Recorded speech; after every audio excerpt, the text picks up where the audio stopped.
इसके बाद आता है impetigo. Impetigo is actually a superficial जो है ना स्किन का इन्फेक्शन होता है, जो कि मोस्ट कॉमनली बच्चों में होता है। और एक्थाइमा जो होती है ना, वो इसकी अल्सरेटिव फॉर्म होती है। इसमें क्या होता है कि एक ऊजिंग टाइप की क्रस्टिंग लेयर्स जो है ना वो डेवलप होती हैं। और इम्पेटिगो जो होता है ना यूजुअली सुपरफिशियल इन्फेक्शन होता है, ओनली जो है ना डर्मिस एपिडर्मिस तक इन्वॉल्व होता है, और डर्मल एपिडर्मल जो जंक्शन होता है ना उसको क्रॉस नहीं करता। और मेनली जो इम्पेटिगो होता है ये वहीं group A beta hemolytic Streptococcus और स्टेफ ओरियस की वजह से जो है ना अकर होता है।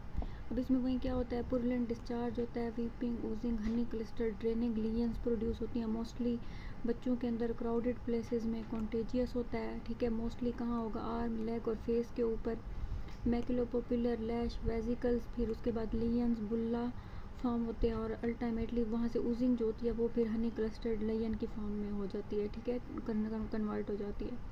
अगर फर्दर ये ट्रीट ना किया जाए तो उसके जैसे फ्रंक्चुलोसिस, सेलुलाइटिस, लिम्फेंजाइटिस, ग्लोमेरुलोनेफ्राइटिस हो जाता है, लेकिन रूमेटिक फीवर नहीं होता इसकी वजह से। और ये मोस्ट कॉमनली यहीं बीटा हेमोलिटिक स्ट्रेप्टोकोकस और स्टेफ ओरियस की वजह से हो रहा होता है।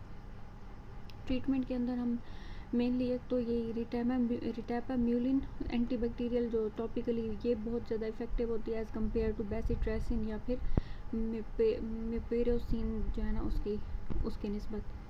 दूसरा वहीं जो हम पीछे पढ़ के आए हैं कि सिफ्लोस्पोरिन यूज़ कर रहे होते हैं, सेमी सिंथेटिक पेनिसिलिन यूज़ कर रहे होते हैं, टॉपिकली यहीं में प्योरोसिन, बेसिट्रेसिन और रिटैपाम्यूलिन जो होती है ना वो हम यूज़ कर रहे होते हैं। अगर एलर्जिक होगी तो फिर ये मैक्रोलिड्स यूज़ करेंगे, और अगर वो मरसा है तो फिर हम ये क्लिंडामाइसिन, डॉक्सीसाइक्लिन और ट्राइमेथोप्रिम सल्फामेथोक्साजोल जो होती है ना वो यूज़ कर रहे होते हैं।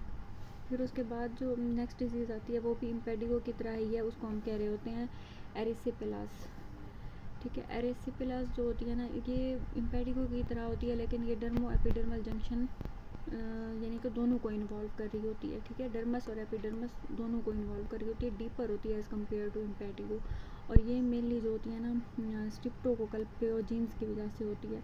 अब इसमें क्योंकि डर्मिस इन्वॉल्व होती है, वहाँ से जो इन्फेक्शन होता है वो लिम्फेटिक्स को इन्वॉल्व कर रहा है, जिसकी वजह से फीवर, चिल्स और बैक्टीरियमिया हो जाते हैं। फेशियल, ठीक है, लिम्फेटिक इन्वॉल्वमेंट की वजह से फेस जो है रेड स्वॉलन अपीयरेंस हो जाती है, एडिमेटस लीयंस डेवलप हो जाती हैं स्किन के ऊपर बाईलैटरली।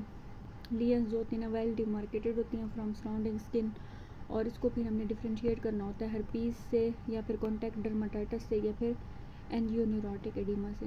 ट्रीटमेंट इसकी भी जो है ना सेम होती है, वहीं हम सिस्टम सेमी सिंथेटिक पेनिसिलिन या फिर फर्स्ट जनरेशन ऑफ सिफलोस्पोरिन यूज़ कर रहे होते हैं, और पेनिसिलिन ही यूज़ करते हैं अगर स्ट्रिप्टोकोकस हमें कंफर्म हो जाए कि स्ट्रिप्टोकोकल इन्फेक्शन है तो।